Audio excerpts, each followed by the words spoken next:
Hello friend, welcome back to our YouTube channel रोजगार division. तो दोस्तों आज हम करने जा रहे हैं परमार सर के एसएससी जीके पीवाईक्यू पार्ट 4 के लेक्चर नंबर 17 का हैंड रिटन नोट से क्विक रिवीजन। इससे पहले हमने लेक्चर 1 से लेकर 16 तक का रिवीजन करा दिया है, तो जिन्होंने उसे नहीं देखा है वे हमारे प्लेलिस्ट में जाकर देख सकते हैं। तो आइए आज की क्लास को शुरू करते हैं। तो आज का हमारा पहला क्वेश्चन है, श्री नारायण गुरु जाति और धर्म के आधार पर मतभेदों को मानते थे निरर्थक और सभी के लिए एक जाति, एक धर्म और एक भगवान के सिद्धांत की वकालत की। वह किस संगठन से संबंधित है? तो श्री नारायण गुरु जो थे वे जो है श्री नारायण धर्म परिपालन योगम से संबंधित है। बात करें वेद समाज की, तो वेद समाज की स्थापना जो है 1864 में किया गया था और वेद समाज को जो है दक्षिण भारत का ब्रह्म समाज भी कहा जाता है। इसकी स्थापना जो है पहली बार मद्रास में हुई थी और केशव चंद्र सेन तथा श्री धरलू नायडू के द्वारा की गई थी। नेक्स्ट हम बात करते हैं आत्मीय सभा की। तो आत्मीय सभा की स्थापना जो है 1814 में हुई थी।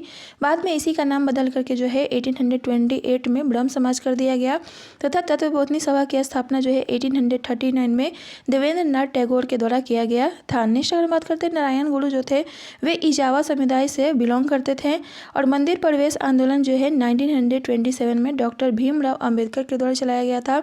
बात करें आत्मसम्मान आंदोलन की, तो यह जो है EV रामास्वामी नायकर के द्वारा 1924 में किया गया था।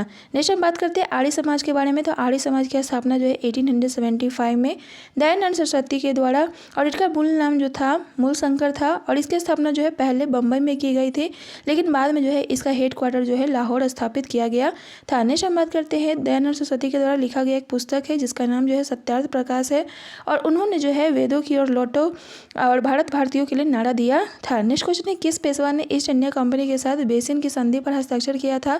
तो पेशवा बाजीराव द्वितीय ने जो है ईस्ट इंडिया कंपनी के साथ जो है बेसिन की संधि पर हस्ताक्षर किया था। बात करें बेसिन की संधि जो हुआ था कब हुआ था, तो यह जो हुआ था 1802 में हुआ था। नेक्स्ट बात करते हैं पुरंदर की संधि की। तो पुरंदर की संधि जो है 1665 में हुआ था और यह जो हुआ था छत्रपति शिवाजी और औरंगजेब की ओर से जो है मानसिक ने हस्ताक्षर किया था। नेक्स्ट बात करते हैं सेकेंड आंग्ल मराठा युद्ध जो है कब हुआ था? तो सेकेंड आंग्ल मराठा जो युद्ध हुआ है वह जो है बेसिन की संधि के बाद 1803 से 5 तक चला था और इस समय जो गवर्नर जनरल थे वे थे वेलेजली और इन्होंने जो है सहायक संधि भी लाया था। नेक्स्ट हम बात करते हैं फर्स्ट आंग्ल मराठा युद्ध जो हुआ था कब हुआ था? तो 1775 से लेकर के 1782 तक हुआ था और इस समय जो गवर्नर जनरल थे वारेन हेस्टिंग्स थे। नेक्स्ट हम बात करते हैं साल भाई की संधि कब हुआ? तो साल भाई की संधि जो है 1782 में हुआ था। नेक्स्ट क्वेश्चन है, कौन क्षारीय पृथ्वी धातु नहीं है? तो क्षारीय पृथ्वी धातु में जो है सोडियम नहीं है। सोडियम का जो सूत्र होता है Na होता है क्योंकि यह जो है नेट्रियम शब्द से लिया गया है और पोटेशियम का जो सूत्र होता है वह K होता है क्योंकि यह जो है कैलियम शब्द से आया है। नेक्स्ट हम बात करते हैं पीरियोडिक टेबल के फर्स्ट ग्रुप को क्या कहा जाता है? तो पीरियोडिक टेबल के जो फर्स्ट ग्रुप है उसे एल्कली धातु कहा जाता है और इसमें जो है वैलेंस इलेक्ट्रॉन की जो संख्या होती है 1 होती है, यानी इसका वेलोसिटी जो होता है 1 होता है। नेक्स्ट हम बात करते हैं सेकंड ग्रुप की। तो सेकंड ग्रुप को जो है एल्कलाइन पृथ्वी धातु कहा जाता है और इसका जो वैलेंस इलेक्ट्रॉन होता है वह 2 होता है। नेक्स्ट हम बात करते हैं 18th ग्रुप की। तो इसे हम लोग जीरो ग्रुप या फिर नोबल गैस या फिर इनर्ट गैस कहते हैं और इसमें जो होता है बाहरी जो वैलेंस सेल में होता है इसमें 0 इलेक्ट्रॉन होता है। नेक्स्ट हम आगे बढ़ते हैं अगले। नेक्स्ट 17 ग्रुप को जो है हम लोग हेलोजन ग्रुप कहते हैं और 16 ग्रुप को चैल्कोजन और 14 ग्रुप को जो है निक्टोजन ग्रुप कहते हैं। ग्रुप 13 से लेकर के 18 को जो है पी ब्लॉक कहा जाता है और सेकेंड और थर्ड पीरियड के जो तत्व होते हैं वे जो होते हैं विकर्ण संबंध प्रदर्शित करते हैं। नेक्स्ट हम आगे बात करते हैं अगले क्वेश्चन पे। तो चौथा क्वेश्चन है, गोदावरी नदी के जल निकासी बेसिन जो है भारत के किस राज्य में मौजूद है? तो गोदावरी नदी के जल निकासी बेसिन जो है छत्तीसगढ़, महाराष्ट्र, आंध्र प्रदेश, मध्य प्रदेश, कर्नाटक और उड़ीसा में स्थित है। बात करें गोदावरी नदी जो है कहाँ से उद्गम होता है? तो गोदावरी नदी का जो उद्गम स्थल है वह त्रयंबकेश्वर है जो कि महाराष्ट्र राज्य से होता है और इसे जो है दक्षिण गंगा या फिर वृद्ध गंगा भी कहते हैं। नेक्स्ट हम बात करते हैं आगे ड्रेनेज सिस्टम यानी नदी तंत्र के बारे में। तो पहला है डेंड्राइट। डेंड्राइट में जो वृक्ष के समान जो होता है जल निकासी होता है, वहीं ट्रेलिस जो होता है उसमें जो होता है सहायक नदियां मुख्य नदियों से समकोण पर मिलती है तो उसे हम लोग ट्रेलिस कहते हैं। तीसरा है रेडियल ड्रेनेज पैटर्न जिसे हम लोग अपकेंद्रीय नदी तंत्र भी कहते हैं। इसमें ऊंचा भूभाग आमतौर पर एक शिखर होता है और जहां से नदियां नीचे की ओर बढ़ती है और फिर सभी दिशाओं में बहती है। नेक्स्ट हम बात करते हैं चौथे नदी तंत्र की। तो इसे हम लोग सेंट्रीपेटल ड्रेनेज पैटर्न कहते हैं जिसे अभिकेंद्रीय कहते हैं और इसमें जो होता है नदियां अपने पानी को एक केंद्रीय झील में बहाती है। पांचवा है रेक्टेंगुलर ड्रेनेज पैटर्न। इसमें जो होता है मुख्य धारा समकोण पर झुकती है और कई सहायक नदी द्वारा जो है समकोण पर मिलती है। नेक्स्ट क्वेश्चन है, मेवाड़ के सिसोदिया शासक अमर सिंह ने फिल इन द ब्लैंक्स के शासनकाल के दौरान मुगल सेवा स्वीकार की थी। तो मेवाड़ के सिसोदिया शासक अमर सिंह ने जहांगीर के शासनकाल में मुगल सेवा को स्वीकार की थी। नेक्स्ट हम बात करते हैं जहांगीर के शासनकाल की। तो जहांगीर का जो शासनकाल था 1605 से लेकर के 1627 ईस्वी तक था और इसने 5वें सिख गुरु अर्जुन देव की हत्या करा दी थी। नेक्स्ट हम बात करते हैं राणा सांगा और बाबर के बीच जो है 1527 में खानवा का युद्ध हुआ था और राणा सांगा के पोते महाराणा प्रताप और बाबर के पोते अकबर के बीच जो है 1576 ईस्वी में हल्दी घाटी का युद्ध हुआ था। इसमें जो है अकबर की तरफ से मानसी प्रथम आमेर के जो राजा थे वे लीड कर रहे थे। नेक्स्ट हम बात करते हैं अकबर के शासनकाल की। तो अकबर का जो शासनकाल था 1556 से लेकर के 1605 ईस्वी तक था। नेक्स्ट है शाहजहां का जो शासनकाल था 1628 से 1658 और औरंगजेब का जो शासनकाल था 1658 से लेकर के 1707 तक था। नेक्स्ट क्वेश्चन है 1962 में किसने the history of nation basins प्रकाशित किया, जिसमें टेक्टोनिक प्लेटों के घूमने के सिद्धांत की रेखांकित किया गया और जिसे बाद में समुद्र तल फैलाव कहा गया। तो 1962 में जो है the history of nation basin जो है हैरी हेमंड हेस के द्वारा प्रकाशित किया गया था। और अगर बात करते हैं पृथ्वी के लेयर की, तो पृथ्वी को 3 भागों में बांटा गया है। पहला जो ऊपर वाला पार्ट होता है उसे हम लोग क्रस्ट कहते हैं, बीच वाले पार्ट को मेंटल कहते हैं और नीचे वाले जो पार्ट होता है उसे हम लोग कोर कहते हैं। नेक्स्ट हम बात करते हैं क्रस्ट और अपर मेंटल वाले पार्ट को जो है लिथोस्फीयर कहते हैं और इसमें जो होता है 7 मुख्य टेक्टोनिक प्लेट होता है। अगर इसके नाम की बात की जाए तो अफ्रीकी, अंटार्कटिका, यूरेशियन, इंडो ऑस्ट्रेलियाई, उत्तरी अमेरिकी, प्रशांत और दक्षिणी अमेरिकी है। नेक्स्ट हम बात करते हैं जीवाश्मों का अध्ययन क्या कहलाता है। तो जीवाश्मों का अध्ययन जो होता है पैलियोंटोलॉजी कहलाता है। यह जो होता है जीवाश्म अवसादी चट्टान में पाए जाते हैं। नेक्स्ट हम बात करते हैं प्लेट टेक्टोनिक थ्योरी के बारे में। तो इसमें जब अगर 2 प्लेट जो होता है एक दूसरे से दूर हटता है तो इसमें जो स्टेनोस्फीयर होता है वो ऊपर की ओर आने लगता है और इसमें जो होता है भूभाग जो होता है प्लेट का उठ जाता है, जिसे हम लोग कंस्ट्रक्टिव प्लेट बाउंड्री कहते हैं। और नेक्स्ट हम बात करते हैं कन्वर्जेंट प्लेट बाउंड्री की। तो इसमें जो 2 प्लेट होता है एक दूसरे के पास आता है, जिससे जो एक प्लेट होता है वो नीचे की ओर धंस जाता है और धंसे हुए पार्ट को हम लोग डिस्ट्रक्टिव प्लेट बाउंड्री कहते हैं। तीसरा अगर हम बात करते हैं ट्रांसफॉर्म प्लेट बाउंड्री की, तो इसमें जो प्लेट होते हैं वो एक दूसरे से आगे पीछे सरक जाते हैं, खिसक जाते हैं। इसमें ना तो कंस्ट्रक्टिव प्लेट बाउंड्री बनता है और ना तो डिस्ट्रक्टिव प्लेट बाउंड्री बनता है। नेक्स्ट हम आगे बढ़ते हैं। आगे दिया गया है महाद्वीपीय विस्थापन का सिद्धांत जो है किसके द्वारा दिया गया था। तो महाद्वीपीय विस्थापन का जो सिद्धांत है वह जर्मन वैज्ञानिक अल्फ्रेड वेगनर के द्वारा दिया गया था 1912 में। इनके अनुसार सभी महाद्वीप जो है एक बड़े भूखंड से जुड़े हुए थे। नेक्स्ट हम आगे बढ़ते हैं अगले क्वेश्चन पे। अगर बात की जाए विश्व का सबसे लंबा लैंडफॉर्म कौन है, तो विश्व का सबसे लंबा लैंडफॉर्म जो है मिड अटलांटिक रिज है। नेक्स्ट क्वेश्चन है किस राज्य में सर्वाधिक प्रवासी है। तो उत्तर प्रदेश राज्य में जो है सबसे ज़्यादा प्रवासी है, यानी नेट आउट जो है सबसे ज़्यादा उत्तर प्रदेश में है और नेट इन जो है सबसे ज़्यादा कहाँ पर है, तो महाराष्ट्र में। किसी भी क्षेत्र का जो जनसंख्या होता है वह जन्म, मृत्यु और प्रवास पर निर्भर करता है। नेक्स्ट हम बात करते हैं नालको एक भारतीय सरकारी उद्यम है जो किस खनिज से संबंधित है। तो नालको एक भारतीय सरकारी उद्यम है जो कि एल्युमिनियम यानी बॉक्साइट से संबंधित है। बॉक्साइट जो होता है एल्युमिनियम का एस्क होता है। अगर बात करें बॉक्साइट के सूत्र की, तो बॉक्साइट का जो सूत्र है Al2O3 इंटू में 2H2O है और बॉक्साइट का सबसे ज़्यादा उत्पादक जो है किस राज्य में किया जाता है, तो उड़ीसा राज्य में किया जाता है। नेक्स्ट हम बात करते हैं तांबे के खान के लिए जो है कौन प्रसिद्ध है। तो तांबे के खान के लिए जो है खेतरी राजस्थान और मलजर खंड जो है MP का प्रसिद्ध है। नेक्स्ट हम बात करते हैं अवड़क क्या है। तो अवड़क जो है एक तरह का अधातु है जो कि सबसे ज़्यादा उत्पादन जो है झारखंड में किया जाता है। नेक्स्ट हम बात करते हैं आयरन की। तो आयरन का जो बेल्ट होता है उड़ीसा झारखंड बेल्ट में पाया जाता है, दुर्गा बस्तर चंद्रपुर और महाराष्ट्र गोवा बेल्ट और वेल्लारी चित्रदुर्ग चिकमंगलुरु कर्नाटक में स्थित है। नेक्स्ट हम बात करते हैं आयरन के अयस्क के बारे में। तो आयरन का जो अयस्क है हेमेटाइट और मैग्नेटाइट है। नेक्स्ट क्वेश्चन है पश्चिम बंगाल में मैंग्रोव वनों को जो है और क्या कहा जाता है। तो पश्चिम बंगाल में मैंग्रोव वनों को जो है सुंदर वन भी कहा जाता है। सुंदर वन यानी मैंग्रोव वन जो होता है तटीय और दलदली वन होता है और यह जो है सर्वाधिक जो है वेस्ट बंगाल में पाया जाता है और यह जो होता है विविपेरस नेचर का होता है। इसकी जो जड़ें होते हैं जीवित जड़ें होते हैं, इसलिए इसे हम लोग न्यूमेटोफोरस भी कहते हैं। नेक्स्ट हम बात करते हैं सोलास की। तो सोलास जो होता है उष्णकटिबंधीय वन या फिर पश्चिमी घाट का ग्रासलैंड है। बात करें पश्चिमी घाट में जो है स्थानांतरित कृषि को क्या कहा जाता है। तो पश्चिमी घाट के स्थानांतरित कृषि को जो है कुमारी कहा जाता है। नेक्स्ट क्वेश्चन है कौन सा अनुच्छेद लोक सेवा आयोग की रिपोर्टों के बारे में बताता है। तो अनुच्छेद 323 जो है लोक सेवा आयोग के रिपोर्ट के बारे में बताता है। बात करें अनुच्छेद 315 की, तो इसमें जो है राज्यों और केंद्र शासित प्रदेशों के लिए लोक सेवा आयोग का गठन का वर्णन किया गया है। नेक्स्ट हम बात करते हैं अनुच्छेद 316 की, तो इसमें जो है अध्यक्ष और अन्य सदस्यों की नियुक्ति का वर्णन किया गया है। इसमें UPSC और JPSC के जो अध्यक्ष या सदस्य होते हैं उसका जो चुनाव किया जाता है वह राष्ट्रपति के द्वारा किया जाता है और बात करें यूपीएससी के जो सदस्यों का कार्यकाल होता है वह 6 वर्ष का होता है या तो 65 वर्ष का होता है, जो पहले हो जाए। और जेपीएससी के सदस्यों का जो कार्यकाल होता है वह 6 वर्ष या फिर 62 वर्ष का होता है। नेक्स्ट हम बात करते हैं स्टेट पब्लिक सर्विस कमीशन के अध्यक्ष या फिर अन्य सदस्यों की नियुक्ति जो है किसके द्वारा किया जाता है, तो राज्यपाल के द्वारा किया जाता है। और इनका जो कार्यकाल होता है 6 वर्ष या फिर 62 वर्ष का होता है। नेक्स्ट हम आगे बढ़ते हैं अनुच्छेद 317 पे। तो अनुच्छेद 317 में जो है लोक सेवा आयोग के किसी सदस्य का हटाया जाना या फिर निलंबित करने का वर्णन किया गया है। अनुच्छेद 318 में जो है आयोग के सदस्यों और कर्मचारियों के सेवा की शर्तों के बारे में विनियम बनाने की शक्ति का वर्णन किया गया। और अनुच्छेद 319 में जो है आयोग के सदस्यों द्वारा सदस्य न रहने पर पद धारण करने का प्रतिषेध किया गया है। और अनुच्छेद 320 जो होता है लोक सेवा आयोग के कार्यों का वर्णन करता है। अनुच्छेद 321 जो है संसद को लोक सेवा आयोग के कार्यों का विस्तार करने का अधिकार दिया है। और अनुच्छेद 322 जो है लोक सेवा आयोग के खर्च का वर्णन करता है। बात करें लोक सेवा आयोग का जो वेतन दिया जाता है वह किससे दिया जाता है, तो भारत के संचित निधि से दिया जाता है।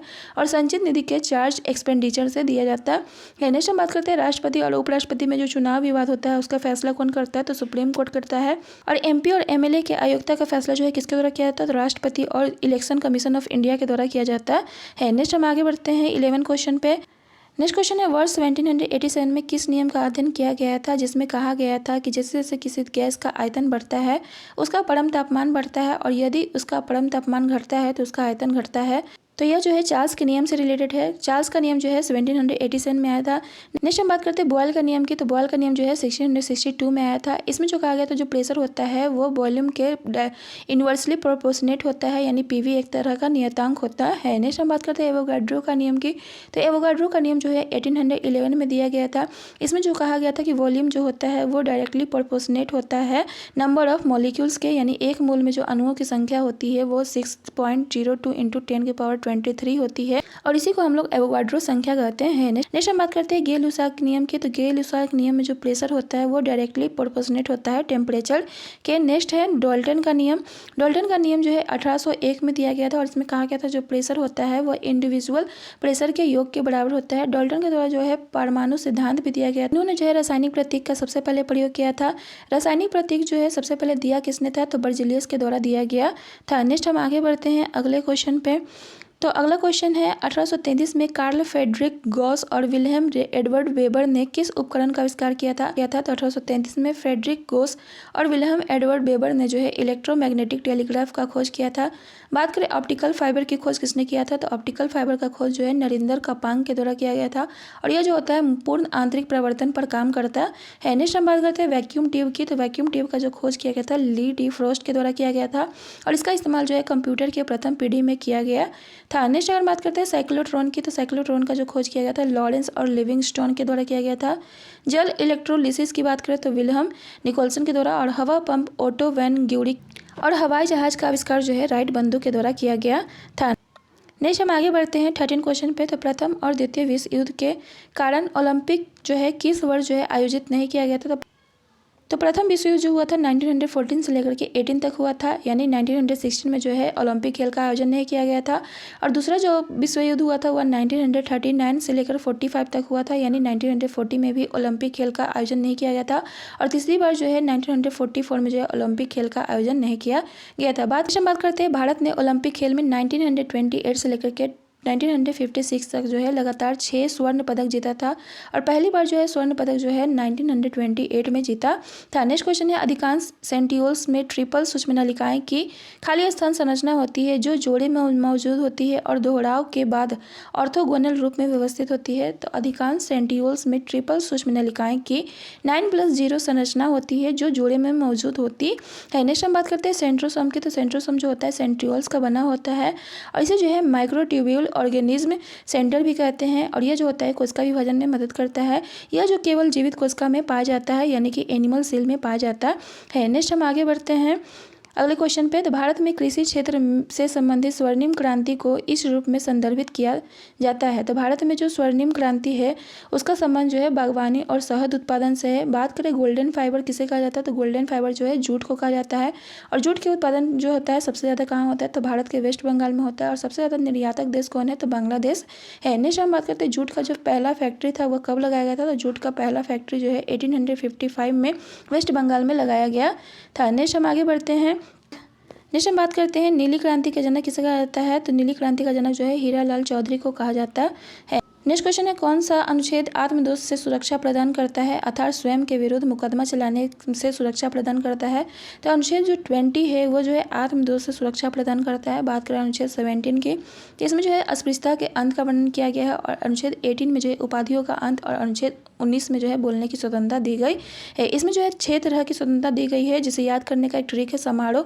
समारोह में एस का मतलब है स्पीच यानी कि भाषण, ए का मतलब है असेंबली यानी कि सम्मेलन और ए का मतलब है एसोसिएट यानी कि समिति और एम का मतलब है मूव यानी कि घूमने का अधिकार, आर का मतलब है रेसिडेंस यानी बसने का अधिकार और ओ का मतलब है ऑक्यूपेशन यानी कोई भी व्यवसाय चुनने का अधिकार। यानी 19(1) में जो है भाषण और अभिव्यक्ति की स्वतंत्रता दी गई है। 19(1) में शांतिपूर्ण और हथियार रहित सम्मेलन करने की स्वतंत्रता दी गई है और 19(1) में जो है संगम सहकारी समिति बनाने का अधिकार दिया गया है। 19(1) में भारत में घूमने का अधिकार, 19(1) में भारत में बसने का अधिकार और 19(1) में कोई भी व्यवसाय, वृत्ति और आजीविका को चुनने का अधिकार दिया गया है। नेक्स्ट हम बात करते हैं 19(1) की। तो इसमें जो है संपत्ति का अधिकार का वर्णन किया गया था लेकिन इसे जो है 44वां संविधान संशोधन के द्वारा हटा करके कानूनी अधिकार में रख दिया गया है अनुच्छेद 300A के तहत। नेक्स्ट हम बात करते हैं अनुच्छेद 21 की। तो इसमें जो है एक अपराध के लिए एक सजा का प्रावधान किया गया है। अनुच्छेद 22 में जो है वर्तमान अपराध के समय वाले कानून के तहत सजा देने की बात की गई है और अनुच्छेद 23 में स्वयं के विरुद्ध न्यायालय में गवाही देने के लिए बाध्य नहीं करने का अधिकार दिया गया है। नेक्स्ट हम बात करते हैं 17 क्वेश्चन की। तो अनुच्छेद 112 के अनुसार प्रत्येक वित्तीय वर्ष में भारत सरकार की अनुमानित प्राप्तियों और व्यय का विवरण जो है कौन जारी करेगा। तो अनुच्छेद 112 के अनुसार प्रत्येक वित्तीय वर्ष में भारत सरकार की अनुमानित प्राप्तियों और व्यय का विवरण जो है राष्ट्रपति के द्वारा जारी किया जाता है। बात करें धन विधेयक की। तो धन विधेयक का जो वर्णन किया गया है 109 में किया गया है और इसकी परिभाषा का वर्णन जो है 110 में किया गया है। धन विधेयक के संबंध में जो है संयुक्त बैठक का आयोजन नहीं किया जाता है। नेक्स्ट हम बात करते हैं साधारण विधेयक की। तो साधारण विधेयक के बारे में जो है वर्णन अनुच्छेद 107 में किया गया है और इसके लिए जो है संयुक्त बैठक बुलाया जा सकता है। साधारण विधेयक जो होता है 2 तरह का होता है, सार्वजनिक और निजी। सार्वजनिक जो विधेयक होता है वह मंत्री के द्वारा पेश किया जाता है जबकि निजी जो विधेयक होता है वह मंत्री के द्वारा पेश नहीं किया जाता है। नेक्स्ट बात करते हैं साधारण बिल के संबंध में संयुक्त बैठक का प्रावधान जो है किस अनुच्छेद में किया गया है। तो साधारण बिल के संबंध में संयुक्त बैठक का प्रावधान जो है अनुच्छेद 108 में किया गया है। यह जो संयुक्त बैठक है वो जो है राष्ट्रपति के द्वारा बुलाया जाता है लेकिन इसकी अध्यक्षता जो है लोकसभा अध्यक्ष करता है। अभी तक जो है 3 बार संयुक्त बैठक बुलाया गया है। पहला दहेज निषेध विधेयक के समय, दूसरा बैंकिंग सेवा आयोग के समय और तीसरा है आतंकवाद निरोधक विधेयक के समय। नेक्स्ट हम आगे बढ़ते हैं अगले क्वेश्चन पे। तो आगे क्वेश्चन है अशोक के शिलालेख को दर्शाने के लिए प्रसिद्ध जो बराबर गुफा कहाँ पर स्थित है। तो अशोक के शिलालेख को दर्शाने के लिए प्रसिद्ध बराबर की गुफा जो है गया बिहार में स्थापित किया गया है। बराबर की गुफा का संबंध जो है आजीवक संप्रदाय से है। और नेक्स्ट हम बात करते हैं रामपुरवा बिहार में जो बुल है वो कहाँ स्थित है। तो राष्ट्रपति भवन में स्थापित किया गया है। नेक्स्ट हम बात करते हैं कन्हेरी गुफा कहाँ है। तो कन्हेरी जो गुफा है वह महाराष्ट्र में स्थित है। बादामी गुफा जो है कर्नाटक में और उदयगिरी बिहार जो है मध्य प्रदेश में और इसी के बाहर जो है वराह यानी कि विष्णु के अवतार ग्रेट बोर्ड का जो है स्टैचू बनाया गया है चंद्रगुप्त द्वितीय के द्वारा। नेक्स्ट हम बात करते हैं उदयगिरी और खंडगिरी बिहार कहाँ है। तो उड़ीसा में है। भाज कहाँ है। तो महाराष्ट्र में और बाघ कहाँ है। तो एमपी में है। नेक्स्ट क्वेश्चन है राष्ट्रीय और उपराष्ट्रीय स्तर पर जन्म और मृत्यु दर तथा अन्य प्रजनन और मृत्यु दर संकेतकों का विश्वसनीय अनुमान प्रदान करने के लिए आयोजित बड़े पैमाने पर जनसांख्यिकीय सर्वेक्षण का नाम क्या है। तो इसका नाम जो है नमूना पंजीकरण प्रणाली है जिसे हम लोग शॉर्ट में SRS कहते हैं। बात करें 2011 की जनगणना के अनुसार जन्म दर की। तो इसका जो जन्म दर है 21.8% है। वहीं मृत्यु दर की बात करें तो 7.1% और नवजात शिशु मृत्यु दर की बात करें तो 4.4% है। नेक्स्ट क्वेश्चन है 1883 में किसने भारतीयों को यूरोपीय लोगों पर कानूनी अदालतों में मुकदमा चलाने की अनुमति दी थी। तो 1883 में जो है इल्बर्ट बिल आया था और इसी ने जो है भारतीयों को यूरोपीय लोगों पर कानूनी अदालतों में मुकदमा चलाने की अनुमति दी थी। इल्बर्ट बिल की बात करें तो जो है रिपन के समय में आया था और इसी के बाद जो है भारतीय कांग्रेस की स्थापना की गई थी 1885 में जिसके संस्थापक की बात करें तो AU होम थे। नेक्स्ट हम बात करते हैं कांग्रेस जो है सूक्ष्म अल्पसंख्यक कुलीन वर्गों का प्रतिनिधित्व करने वाली संस्था है। यह किसने कहा था। तो यह जो है कथन जो है डफरिन के द्वारा कहा गया था। नेक्स्ट हम बात करते हैं सेफ्टी वाल्व का सिद्धांत किसके द्वारा लाया गया था। तो सेफ्टी वाल्व का जो सिद्धांत है लाला लाजपत राय के द्वारा और भारतीय प्रेस का मुक्तिदाता किसे कहा जाता है? तो भारतीय प्रेस का मुक्तिदाता जो है मेटकाफ को कहा जाता है। भारतीय दंड संहिता जो है 1860 में आया था, थॉमस मैकुले के द्वारा लाया गया था और इसे जो है अभी भारतीय न्याय संहिता कहा जाता है। नेक्स्ट हम बात करते हैं 1872 में जो है भारतीय साक्ष्य अधिनियम आया था और 1973 में CRPC यानी कि क्रिमिनल प्रोसीजर कोड आया था, जिसे जो है वर्तमान में भारतीय नागरिक सुरक्षा संहिता कहा जाता है। नेक्स्ट यहाँ पर 2 करंट अफेयर दिए गए हैं। पहला है कौन सा देश G20 समिट 2024 की मेजबानी करेगा?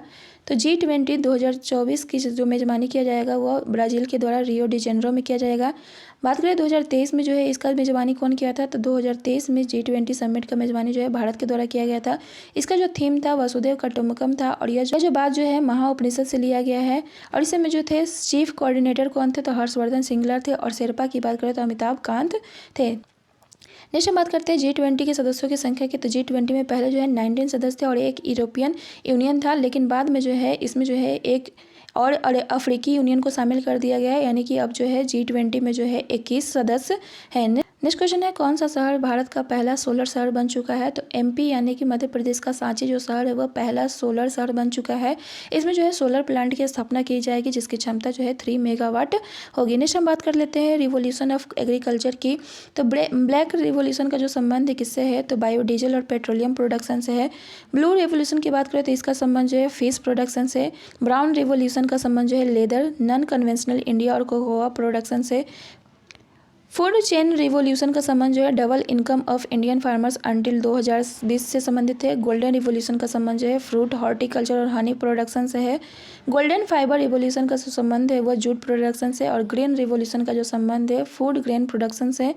ग्रे रिवोल्यूशन का संबंध है फर्टिलाइजर प्रोडक्शन से और पिंक रिवोल्यूशन का संबंध है ओनियन और प्रॉन यानी झींगा उत्पादन से। रेनबो और एवरग्रीन रिवोल्यूशन का जो संबंध है ओवरऑल डेवलपमेंट्स ऑफ एग्रीकल्चर से। रेड रिवोल्यूशन का संबंध टोमेटो और मीट प्रोडक्शन से।